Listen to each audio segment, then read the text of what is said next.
The smell of wet concrete hit me before I even opened the door. The hallway in her building always carried a faint mix of cleaning products and rain. Like the air was trying to remind you that the world kept going even when you didn't want it to. I shoved my hands into my jacket pockets, trying to ignore the damp chill, and pressed the buzzer for apartment 4B. She opened the door before I could knock properly. Mid-40s, the kind of age where people stop trying too hard to impress, but somehow still manage to catch you off guard. Her hair was tied back loosely, a few strands escaping, and she blinked at me, as if she had been expecting anyone but me. "Oh, you're here early," she said, her voice light but careful. I noticed the faint crease near her eyes, the one that appeared when she smiled without thinking. I cleared my throat. "Yeah, figured I'd get started before it rains more." We went into the kitchen, where the sink faucet had given up entirely. She stepped back, gesturing vaguely at the dripping mess, and I knelt down to inspect it. Her eyes didn't leave me, and I realized I had been holding my breath. "Looks worse than I thought," I muttered, trying to sound casual. She chuckled, soft and dry. "Wes, we'll have to get our hands dirty together, then." The smirk that accompanied it was subtle but deliberate. My heart stuttered. I grinned back, though I felt heat crawling up my neck. As we crouched on the floor, she handed me a wrench. Our fingers brushed briefly. I flicked my eyes toward her hands, memorizing the slight tremor, the faint warmth of her skin. She didn't notice, or maybe she did, and that made it worse. There was a pause, small, heavy silence filled with the sound of water dripping and our own breathing. I tried to focus on the faucet. Twisting, turning, adjusting.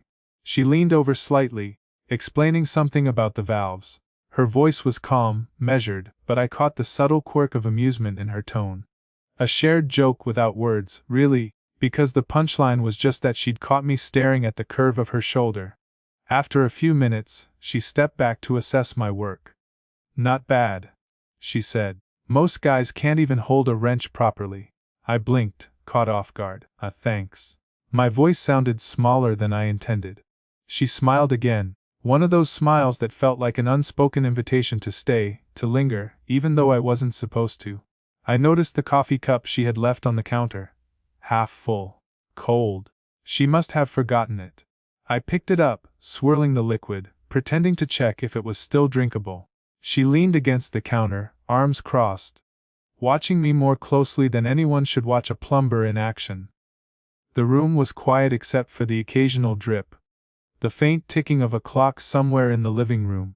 I realized I hadn't sent the text I'd written 5 times already this morning. I hadn't replied to anyone all day. Everything felt paused, waiting for a word from her, a glance, anything that could explain why my chest felt tighter than it had in months. She straightened up and said, "Well, that should do it, I think." I stood too, wiping my hands on a rag, and she watched, still smiling faintly. Our eyes met, and for a second, I imagined leaving my tools behind, walking out without another thought. But then she held up her phone. "Oh, and one more thing," she said, tilting it toward me. "I think you left your number in my contact list by accident. Or maybe I did." I blinked. The words caught in my throat. She smirked, the kind that wasn't just friendly, wasn't just polite. Something else. Something quieter, and yet heavy-nodded, smiling, unsure if I meant it. And then she stepped aside, letting me out, and the hallway smelled like rain again. I left with my heart ticking too loudly in my ears, and her phone number lingering in my hand, like a question I wasn't ready to answer. The next time I saw her, it was raining again, though lighter this time, just enough to make the sidewalks shine. I carried a small bag of replacement washers and gaskets, feeling like a kid sneaking into class late. She opened the door before I could knock. "You really take your plumbing seriously," she said, holding a mug of tea. Steam curled toward her face, catching the light in a way that made her look younger and older at the same time. I smiled, shifting the bag awkwardly in my hands. "I mean, someone has to fix it before it floods the floor," I said, though my eyes lingered on the curl of her hair escaping from the clip. She laughed quietly, but there was something behind it. A faint hesitation, like she was weighing whether she should let me in closer or not.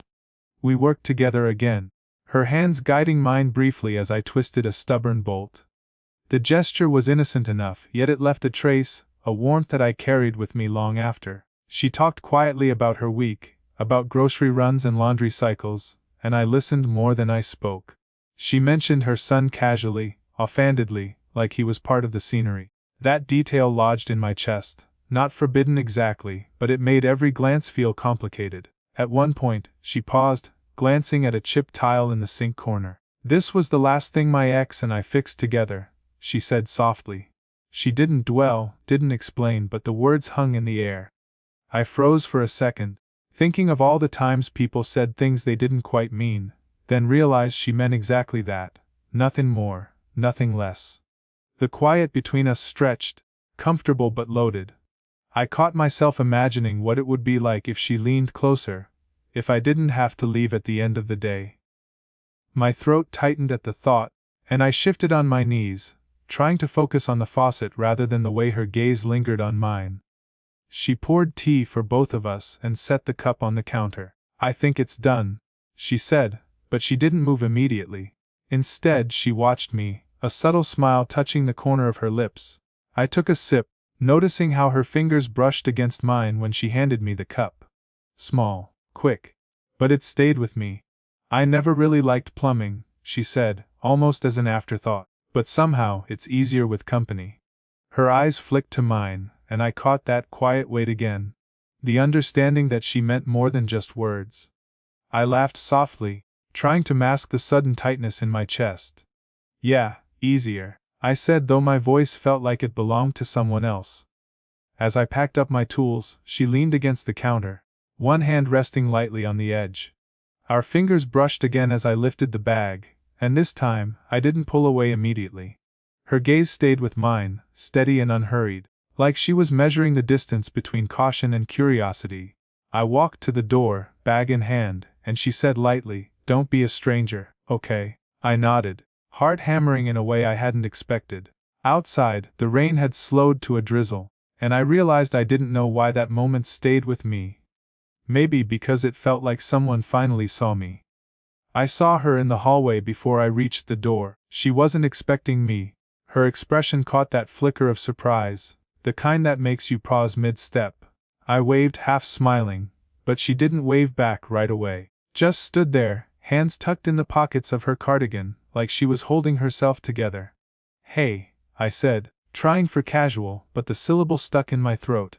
She nodded, not quite returning the warmth. "Busy morning?" "Sort of." Her eyes drifted past me, toward the elevator, then back. "I was just checking some things." Her voice trailed, and I noticed a faint crease in her forehead.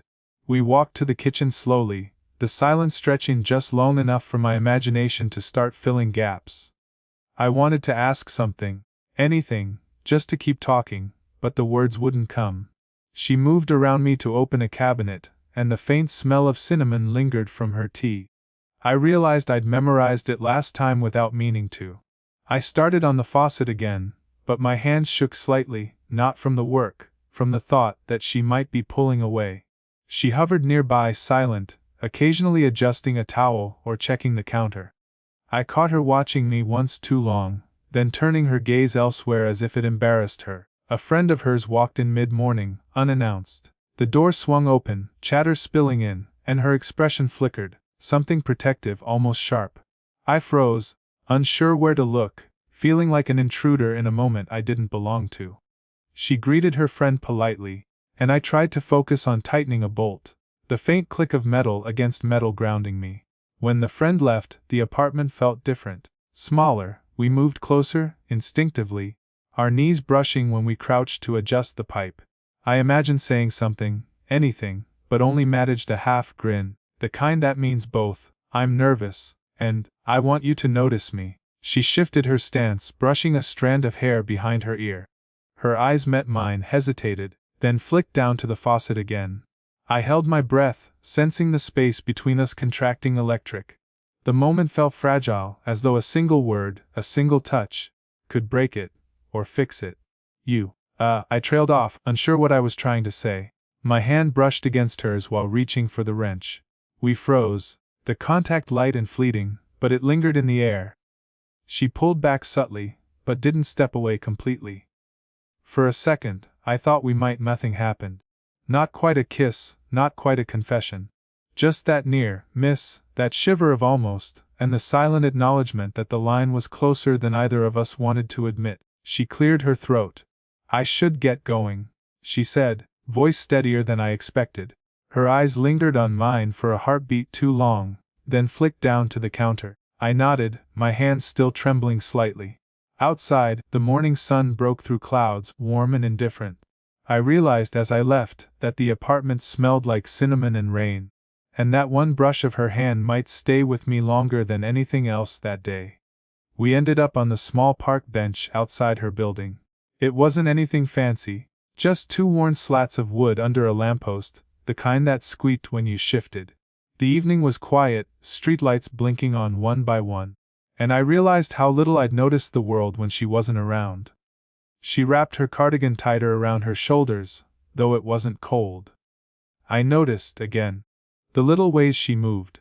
How her hands fidgeted with the sleeve cuff, how her gaze darted toward the trees, then back to me. I wanted to say something, to reach across the space between us, but the words felt too loud for this quiet moment. I saw him today, she said suddenly, almost dropping the words, like they weren't meant to leave her mouth. I paused, heart tightening. Ooh, I asked, careful though I already knew, her ex. She shrugged lightly. Just running into someone from the past. Makes you think about things you didn't want to think about. Her voice was calm, but the subtle tremor in her hands gave her away. I felt a flicker of something. Jealousy, maybe, though I wouldn't call it that out loud. I tried to focus on the cracks in the bench beneath us, the way the street smelled faintly of wet asphalt and leaves. My fingers drummed lightly against my knee, and I caught her watching me. You probably think it's strange, she added, eyes fixed on the lamplight, not mine. You're what, 20, I shouldn't, she trailed off. Hey, I said soft, letting the pause stretch long. It's okay, I'm here. Her eyes flicked up, meeting mine for a second, then down again. She exhaled, the sound quiet but heavy. It's just, sometimes I forget that boundaries matter. She laughed softly, but the sound didn't reach her eyes. I wanted to reach out to take her hand but didn't. Instead, I leaned slightly closer, feeling the faint warmth radiating from her shoulder. We sat like that, suspended between words and silences, the city around us humming in the distance. I don't know why it's so easy to talk to you, she admitted finally, voice low. Maybe because I shouldn't, maybe because it feels like. She stopped. I waited. Like someone might actually see me. She finished, almost whispering. The words hit me like a jolt, quiet but electric. I wanted to say I felt the same, wanted to tell her that every time she looked at me like that, every pause, every brush of hands, it stayed with me. But I didn't. Not yet. I didn't want to break the fragile line we were walking.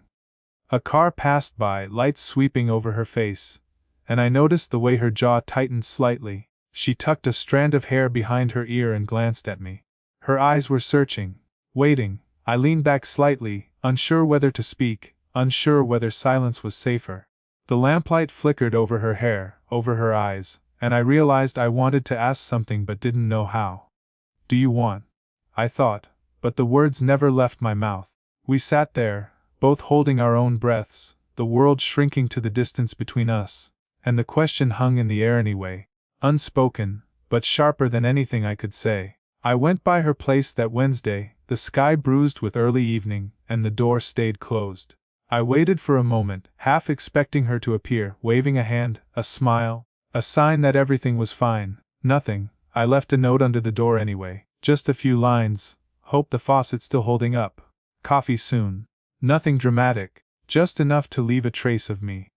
By the time I walked down the hall, the note felt absurd, like I was intruding into a story that wasn't mine.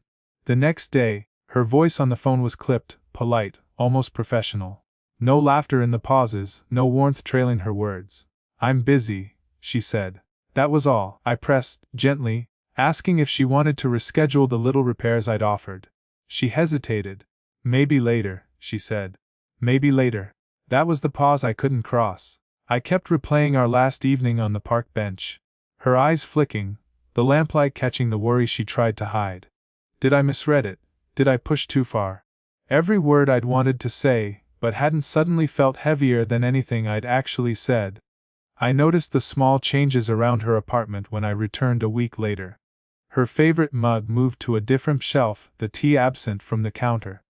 The place felt quieter, emptier.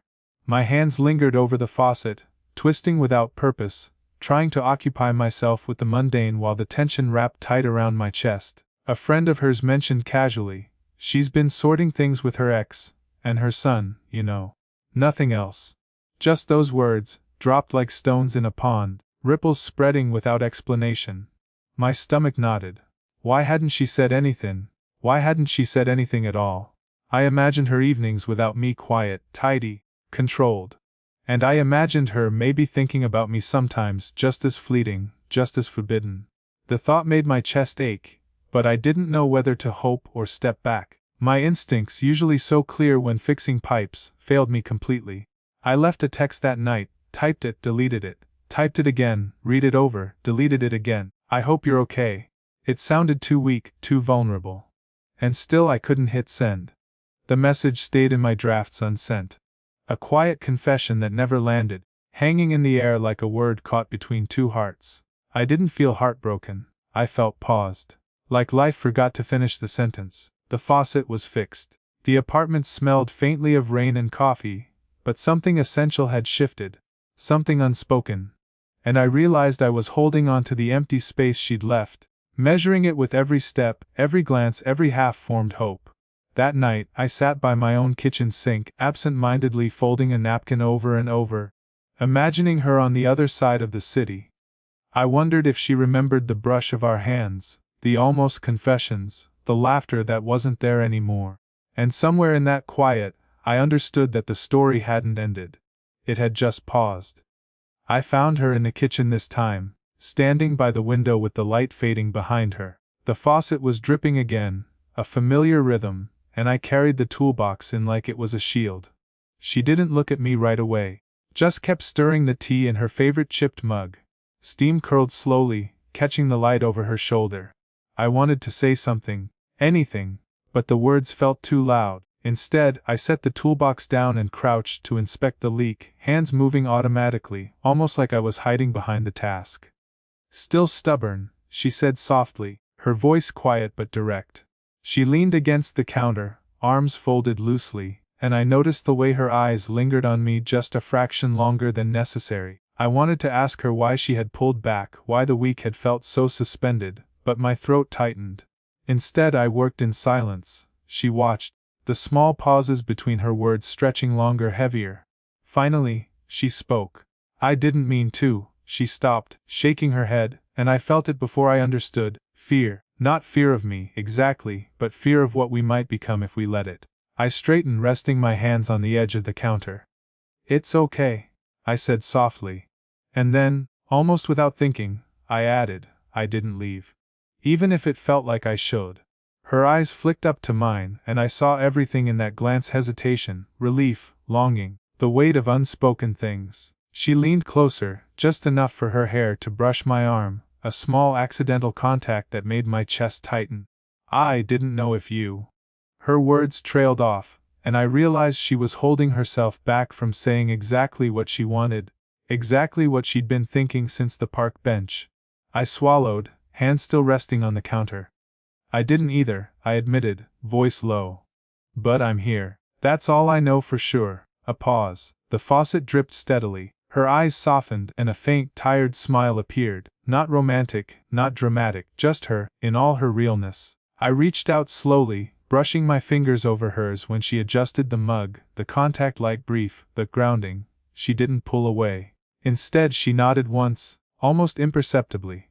"Okay," she said. The single word carried all the unspoken things: trust, acknowledgement, relief, a quiet willingness to see what comes next. I realized, as the sun dipped below the horizon and the kitchen grew shadowed, that this moment, small, ordinary, intimate, was exactly what mattered. Not declarations, not grand gestures. Just the acknowledgement that we were both still here, still willing to risk the quiet weight of feeling seen. I left the toolbox on the counter and poured myself a cup of tea. She handed me one without a word. We sipped together, the silence between us no longer heavy, just pleasant, and somehow, that was enough. Weeks passed, not in grand gestures, but in small, steady rhythms. I found myself walking past her building almost daily, not out of habit, not out of expectation, but because it felt natural. The faucet never leaked again, but I brought a wrench anyway sometimes, more for the excuse than the work. We shared coffee now more often. Not cafe dates, not overtly romantic moments, just her kitchen, mugs in hand, the morning light spilling over the counter.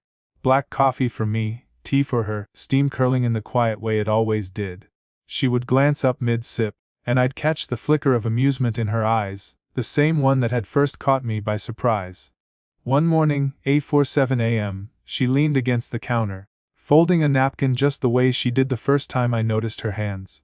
I watched her, not needing words. She caught my gaze, a small smile tugging at her lips, and it said everything that silence ever could. We were still here, still willing to show up, still seeing each other. We walked to the bench in the park sometimes, just to sit. No confessions, no grand declarations. Just the quiet companionship that had grown between us. The lamp-post flickered as always, the city humming faintly in the distance. But it didn't matter. Nothing felt paused anymore. Life had resumed, with all its imperfections, its small unpredictable moments. She told me little stories about her son, about work, about mornings when she burned the toast or forgot the sugar. I told her mine, half-baked and hesitant, but she listened, genuinely. The space between us felt warmer, easier. There were no pressures, no looming what-ifs. Just the acknowledgement that we had learned to navigate this fragile, unexpected connection together. One afternoon, I noticed her hair catching the sunlight as she stirred her tea. I smiled. She looked up, eyebrow raised, flicking her eyes toward mine, and in that glance, just a glance, she reminded me of every hesitation, every pause that had brought us here. I realized then that what we had wasn't loud, wasn't theatrical, wasn't announced. It was earned, built in quiet moments, in small gestures, in waiting. I left her kitchen that day with the same careful steps I had taken months before, but this time lighter. The world outside smelled faintly of rain and coffee, and I didn't feel like life had paused anymore. It had started again gently, deliberately, with someone beside me who finally saw me, and whom I finally saw in return. As I turned the corner, I thought of the bench, of 8:47 a.m., of the black coffee steaming between us. No one else would understand the weight of those moments. Just us, and that was enough.